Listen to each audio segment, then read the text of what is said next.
Hello friend, જય શ્રી કૃષ્ણ. તમારું સ્વાગત છે મારી પરીસ કિચન યુટ્યુબ ચેનલમાં. તો આજે આપણે બનાવીશું એકદમ નવી રીતે ઘઉંના જાડા લોટના ક્રિસ્પી વડા. એકદમ ક્રિસ્પી વડા બનાવવાના છે મિત્રો. એકદમ નવી રીત છે અને આ લોટના વડા બહુ ટેસ્ટી એવા લાગે છે. તો મિત્રો, તમે મારો વિડીયો લાસ્ટ સુધી જોશો તો તમને ખબર પડશે મેં વડા કેવી રીતે બનાવેલા છે અને કેવી રીતે મસાલો બનાવેલો છે. તો મિત્રો, મારી ચેનલને લાઈક કરો, તમારા દોસ્તો, તમારા પરિવાર સાથે શેર કરો અને સબસ્ક્રાઈબ કરવાનું નહીં ભૂલતા. તમે સબસ્ક્રાઈબ કરશો તો સૌથી પહેલો વિડીયો તમને જોવા મળશે. મારી એકદમ સરળ રેસીપી હોય છે.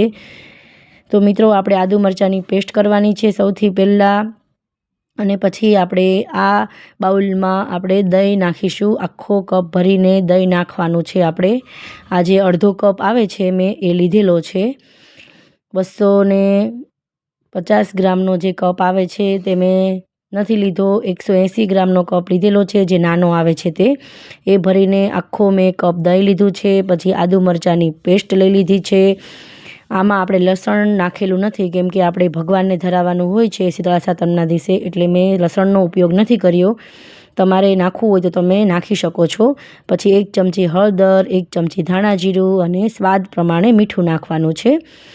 મિત્રો, તમે આવી રીતે વડા એક વખત બનાવીને જરૂરથી ટ્રાય કરજો. 1 ચમચી આપણે ગોળ નાખીશું, કેમ કે આપણે દહીં નાખેલું છે એટલે ગોળનો ટેસ્ટ આમાં ખૂબ સરસ આવે છે. તમે ખાંડ પણ એડ કરી શકો છો. 1 ચમચી હું આમાં અજમા નાખી દઈશ. અજમાનો ટેસ્ટ પણ સારો આવશે અને ઠંડા વડા હોય છે તો તમને પેટ પણ નહીં દુખે, એટલે આપણે અજમા નાખવાના છે. હવે આપણે આમાં 1 ચમચી જેટલો ગરમ મસાલો નાખવાનો છે, નાની ચમચી. અને મેં મેથી લઈ લીધી છે, એકદમ ફ્રેશ મેથી છે, લીલી મેથી. તેને ધોઈ અને ઝીણી ઝીણી સમારી અને વોશ કરી લીધી છે. આપણે સરસ એવું આમાં મેથીને નાખી અને સરસ એવું મિક્સ કરી દેવાનું છે, કેમ કે ગોળ છે તે આપણે હાથેથી સરસ મસાલા ભેગા કરીશું તો સરસ એવો ગોળ પણ ભાંગી જશે અને મસાલા પણ સરસ એવા મિક્સ થઈને રેડી થઈ જશે. મિત્રો, તમે આવી રીતે એક વખત જરૂરથી ટ્રાય કરજો. ઘણા લોકો પહેલાં લોટને ચાળી લેતા હોય છે અને તેમાં મસાલા કરતા હોય છે, પણ તમે આવી રીતે દહીંમાં મસાલા કરી અને લોટ મિક્સ કરશો તો તમને ખબર પડશે કે મારે કેટલો લોટ નાખવાનો છે અને કેટલો લોટનું બાઇન્ડિંગ આવે છે. એવી રીતે તમારે લોટ નાખવાનો છે. એટલે આવી રીતે તમે એક વખત જરૂરથી ટ્રાય કરજો.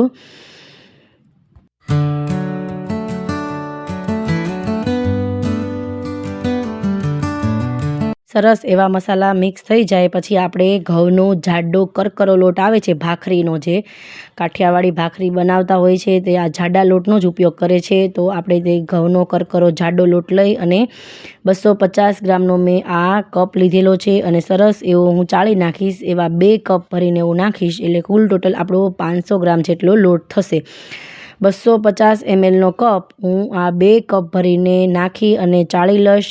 સરસ એવું આપણે ચાળવાનો છે મિત્રો. ચાળવો ખૂબ જરૂરી છે. ભલે તમે ચાળીને મૂક્યો હોય તો પણ તમે ચાળીને જ વસ્તુનો ઉપયોગ કરવો, કેમ કે અત્યારે જીવજંતુ અથવા કોઈ પણ નાના મોટા જીવાણુ હોય છે તો તે ઉપર આવી જાય છે, કદાચ એમાં પડી ગયા હોય તો. હવે લોટ નાખી અને સરસ એવું આપણે મિક્સ કરી દેવાનું છે. જરૂર લાગે તો આપણે પાણીનો ઉપયોગ કરીશું, કેમ કે આપણે દહીં નાખેલું છે એટલે પાણીની જરૂર નહીં પડે. કદાચ 1 ઘૂંટડાની જરૂર પડે તો આપણે 1 ઘૂંટડો પાણી નાખીશું. બહુ ટેસ્ટી એવા અને સોફ્ટ વડા થાય છે મિત્રો, દહીં નાખેલું છે એટલે. આમાં આપણે અત્યારે ખાવાનો સોડા કે તેલ નથી નાખવાનું. જ્યારે લોટ બંધાઈ જાય પછી જ આપણે ખાવાનો સોડા અને તેલ નાખવાનું છે. તમે આમાં નાખી દેશો તો વડા છે તે એકદમ ફૂલતા નથી અને એકદમ ઉપરથી પણ કરકરા નથી બનતા. એટલે તમે ખાવાનો સોડા અને તેલ લોટ બંધાઈ જાય પછી જ નાખવાનો છે. મેં 1 ઘૂંટડાની પાણીની જરૂર હતી તો મેં 1 ઘૂંટડો પાણી નાખેલો છે. અને આમાં આપણે લાલ મરચુંનો ઉપયોગ પણ નથી કર્યું, કેમ કે વડા છે તે કાળા વધારે થઈ જાય છે લાલ મરચુંથી. એટલા માટે મેં લીલા મરચાં થોડા વધારે નાખી અને સરસ એવી તીખાશ માટે નાખેલા છે. તો હું આવા ગોયણા કરી અને વડાનો શેપ આપી દઈશ. આને આપણે થેપવાના નથી, હાથેથી જ આપણે જેમ રોટલીના લુવા કરીએ તેમ જ આપણે કરી અને વડાનો શેપ આપવાનો છે. જો હવે હું લોટમાં તેલ નાખેલું છે, મેં 2 થી 2.5 ચમચી જેટલું તેલ નાખી દીધું છે. અને સરસ એવો આવી રીતે મસળીને લોટમાં તેલ મિક્સ કરવાનું છે. પહેલાં આપણે તેલ અને ખાવાનો સોડા નથી નાખવાનો. હવે આપણે ખાવાનો સોડા એડ કરી દઈશું. તેલ નાખ્યા પછી મેં આમાં 2 થી 3 ચપટી જેટલો ખાવાનો સોડા લીધેલો છે. હવે આપણે આને એકદમ સરસ રીતે મસળી અને ખાવાનો સોડા મિક્સ કરી દઈશું. લોટ બાંધી અને પછી જ આપણે ખાવાનો સોડા અને તેલ મિક્સ કરીશું. તમે એક વખત આવી રીતે જરૂરથી ટ્રાય કરજો. તમે આમાં ખાવાનો સોડા નહીં નાખો તો પણ ચાલશે, સ્કીપ કરી દેશો તો પણ, કેમ કે આપણે દહીં નાખેલું છે એટલે એકદમ મસ્ત પોચા રૂ જેવા જ આપણા વડા બનીને તૈયાર થાય છે. જો આવી રીતે સરસ એવો ખૂબ ટાઈટલી હાથ રાખી અને સરસ રીતે મસળી લેવાનો છે લોટને. બંધાઈ જાય પછી આપણે આને ટાઈમ હોય તો અડધી કલાક માટે રેસ્ટ આપીશું.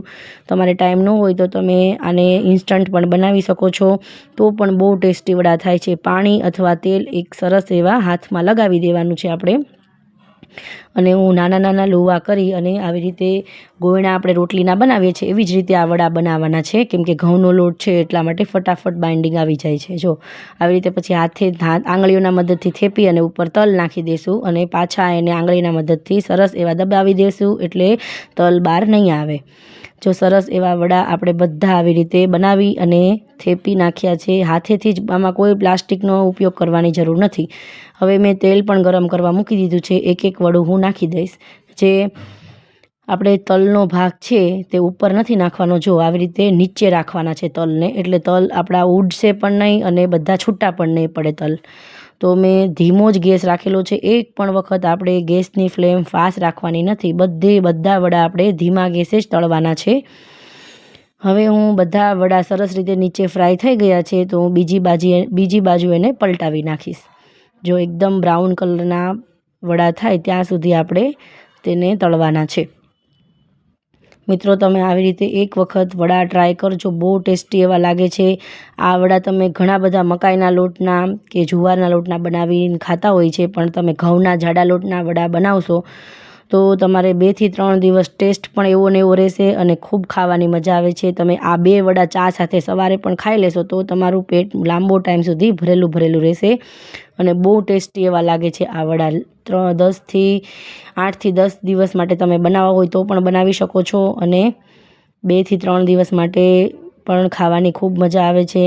ઇન્સ્ટન્ટ પણ ખાવાની ખૂબ મજા આવે છે. જો હું આવી રીતે એક વડુંને કાઢી નાખીશ જેમ ક્રિસ્પી અને બ્રાઉન કલરના થાય એટલે. જો ઉપરથી કેટલા ક્રિસ્પી દેખાય છે અને તલ પણ સરસ એવા ઉપર થઈ ગયા છે ચડીને. હવે પાછા બીજી બાજુ હું ઉપરનો ભાગ એવો લાગે કે વધારે યલો છે અને કાચો દેખાય છે એટલે હું બીજી બાજુ પલટાવી નાખીશ. એમ કરી અને એક વડું બધા આવી રીતે કાઢી નાખીશ.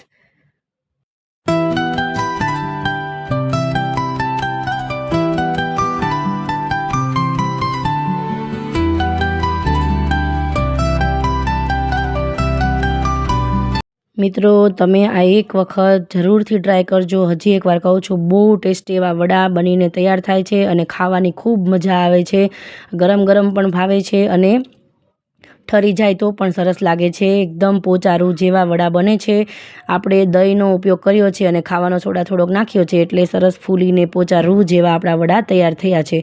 જો આવી રીતે હું બધા વડા એક કરી અને કાઢી લઈશ. હવે એવી જ રીતે હું બીજા પણ વડા તળી લઈશ. તલનો ભાગ છે તે નીચે રાખવાનો છે અને આવી રીતે વડા મૂકી અને ફ્રાય કરી લેવાના છે. સરસ એવા તળી લઈશું આપણે મિત્રો. ધીમો જ ગેસ રાખીશું, ફાસ્ટ નહીં કરીએ.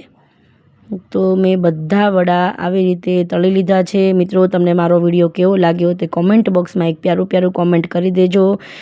અને મિત્રો, લાઈક કરો, શેર કરો અને તમારા દોસ્તો અને પરિવાર સાથે શેર કરવાનું નહીં ભૂલતા. આ એક નવી ટેકનિકથી વડા છે અને ખૂબ ટેસ્ટી લાગે છે. જો હું તમને તોડીને પણ દેખાડું કેટલા પોચા રૂ જેવા અને જાળીદાર વડા બન્યા છે.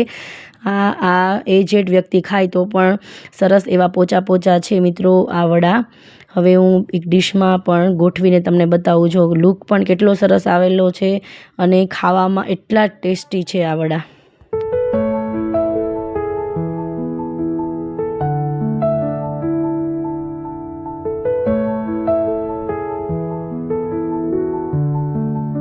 મિત્રો, આપણા તલ છે તે કંઈ છૂટા નથી પડ્યા. મેં તલનો ભાગ નીચે રાખેલો હતો એટલે તલ પણ એકદમ સરસ રીતે બનીને વડા તૈયાર થયા છે. જો મિત્રો, આપણા વડા તૈયાર થઈ ગયા છે. જોતાં જ મોઢામાં પાણી આવી ગયું છે.